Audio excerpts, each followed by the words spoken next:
There's something almost poetic about what happened when the French Open draw came out this week. Alex Eala, the pride of Philippine tennis, ranked 38th in the world, pulls the name of her own doubles partner in the first round. Iva Jovic, the 18-year-old American dynamo sitting at world number 17. Two players who stood side by side in Auckland back in January, beating Venus Williams and Alina Svitolina as a team, now have to walk to opposite ends of the court on Sunday and try to end each other's tournament before it starts. And the question hanging over this draw, the one that makes this opening round feel heavier than most, is whether Alex Eala, the lower-ranked player, the one with the weaker serve, the one coming off a first-round loss in Strasbourg just days ago, can actually pull this off against a player who's been ascending faster than almost anyone else on tour this season. To answer that properly, you have to understand what each of these two players has been doing since January, because the form lines tell a much more complicated story than the rankings suggest. Let's start with Jovic. At the Australian Open in January, she became the youngest woman to reach the quarterfinals in Melbourne in 19 years. She walked through her draw with the kind of clinical precision that made people sit up. Beat Katie Volinets, then Priscilla Hahn, then Jasmine Paolini, the 7th seed, then Yulia Putintseva without dropping a set until she ran into Aryna Sabalenka in the quarters and got flattened 6-3, 6-0. No shame in that. Sabalenka was playing some of the best tennis of her career in that tournament, and Jovic was an 18-year-old in her first Grand Slam quarterfinal. What mattered wasn't the scoreline against Sabalenka. What mattered was how Jovic got there. The composure, the physical readiness, the willingness to impose herself from the baseline in match after match. She looked like a player who belonged in the later rounds of a Grand Slam, not one who was visiting on a tourist visa. Since then, her season has been a steady escalation. She reached the semifinals in Charleston on green clay, her first real exposure to a full clay swing, losing to Jessica Pegula in 3 tight sets after beating Anna Kalinskaya in the quarters. In Madrid, she pushed through to the 3rd round before Leylah Fernandez found another gear. And in Rome, the most revealing result of her clay season, she had a match point against Coco Gauff in the round of 16. A match point. Against the world number 3. She was up 7-5, 5-3, serving, and the match was effectively hers. Then she lost 9 of the last 11 games. Gauff came back from the dead, and Jovic was left smashing her racket on Campo Central. That Rome collapse is important context for this Paris matchup. It tells you 2 things simultaneously. First, Jovic's ball striking on clay has reached a level where she can take apart a top 3 player for extended stretches. Her piercing flat power from the baseline, especially off her forehand, was too much for Gauff for a set and a half. Second, her ability to close out matches under pressure on the surface is still developing. She admitted before the clay swing that she didn't step on a clay court until she was 14 years old. She grew up in Torrance, California, on hard courts, idolizing Novak Djokovic, building a game predicated on clean, aggressive ball striking from the back of the court. Clay asks different questions: patience, spin variety, willingness to construct points through 10 or 12 shots rather than finishing in 5, and those are areas where Jovic is still learning. Now consider Eala's trajectory. Her 2026 has been a quieter kind of progression, more uneven, less headline-grabbing, but no less meaningful if you know where to look. She opened the season brilliantly in Auckland, beating Donna Vekic in 3 sets and reaching the semi-finals before falling to Wang Xinyu. Then came the Australian Open, where she lost in the first round to Alicia Parks after winning the opening set 6-0 and then collapsing in the final 2. That kind of inconsistency has been the recurring theme of Eala's young career.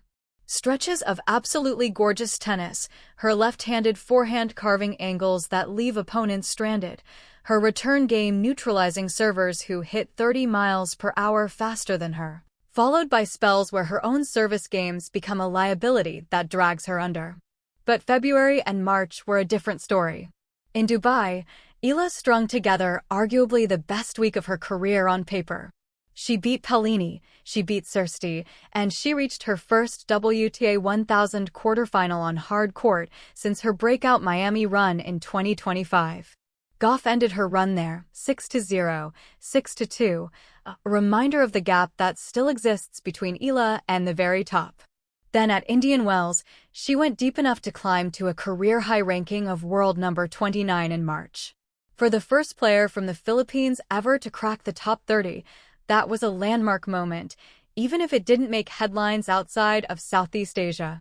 On clay, though, her results have been more mixed. She lost to Fernandez 6-1, 6-4 in Stuttgart. She lost to Ostapenko in the second round in Madrid. But then Rome happened and Eala showed something. She beat Wang Xinyu in straight sets.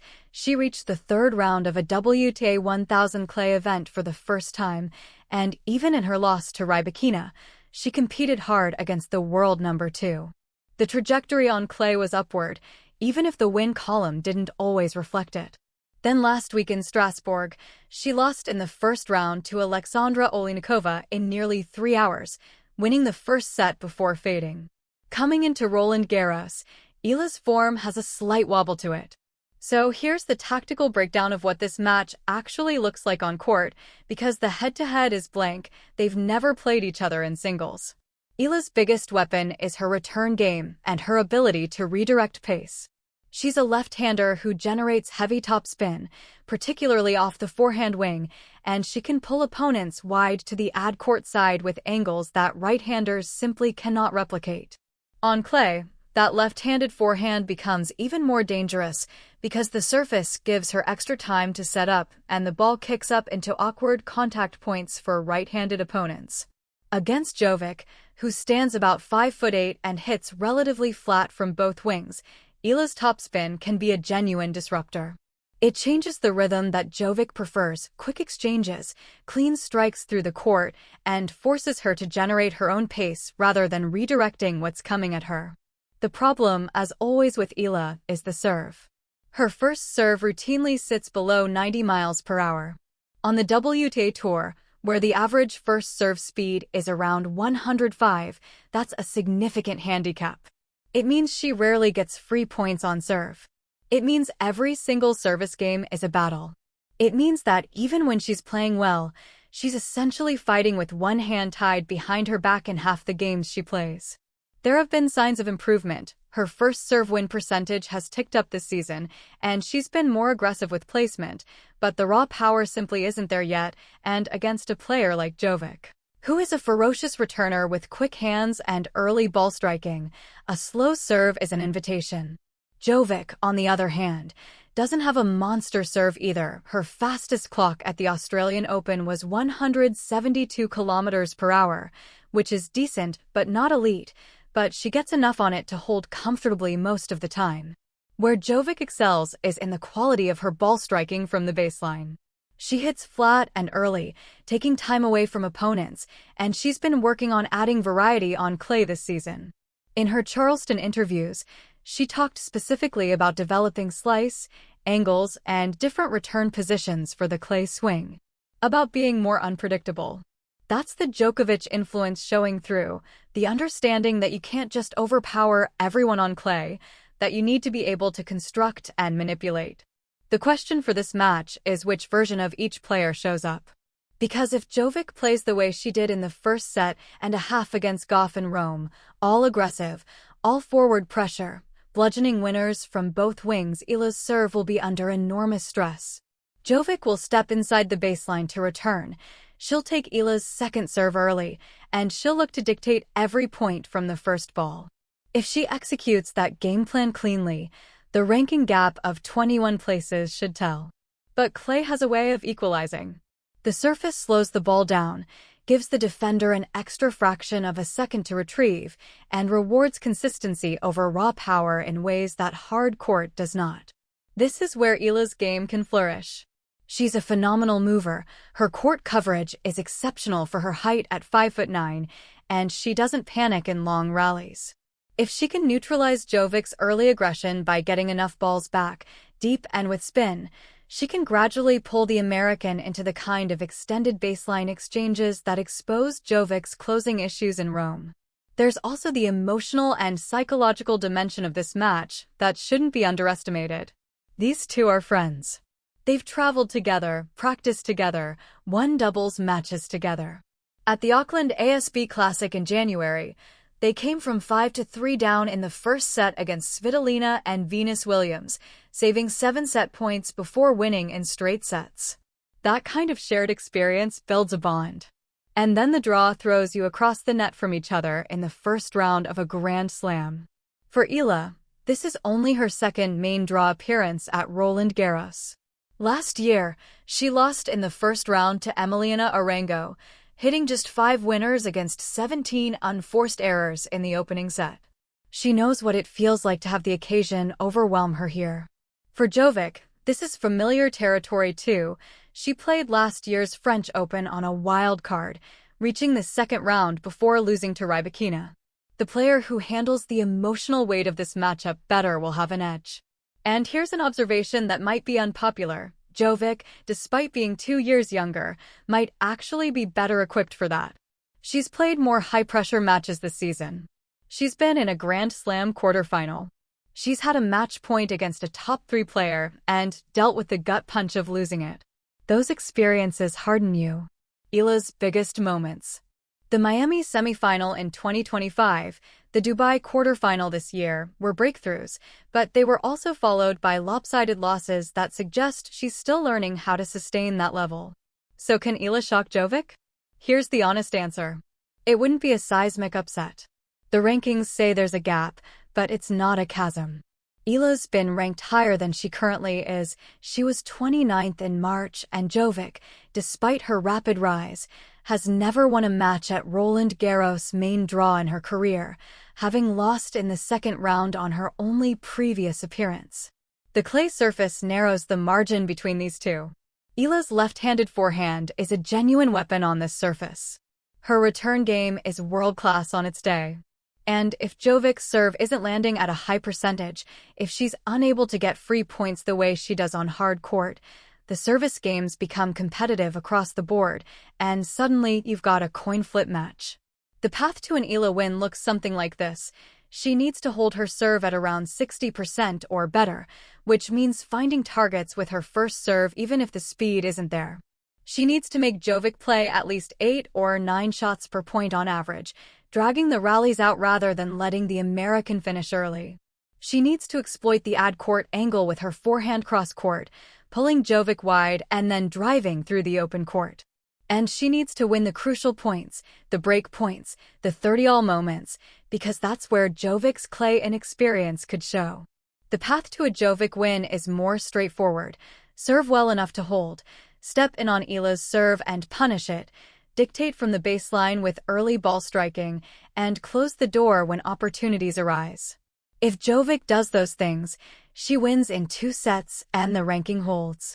But there's a third scenario that feels most likely, a match that goes 3 sets, that ebbs and flows, that features runs of games from both players and probably a tiebreak somewhere. If that happens, if this match goes long, if it reaches the 3rd set, I actually like Eala's chances more than the rankings would suggest.